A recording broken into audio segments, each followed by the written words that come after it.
Ceea ce ne lipsește în acest moment cel mai mult este claritate, comunicare și predictibilitate.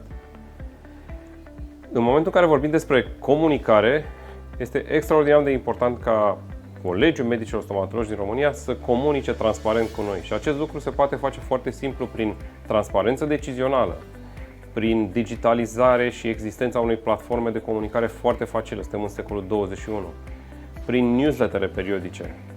Totodată susțin înființarea unei poziții de purtători de cuvânt care să comunice foarte ușor cu comunitatea medicală, dar și cu autoritățile în domeniu.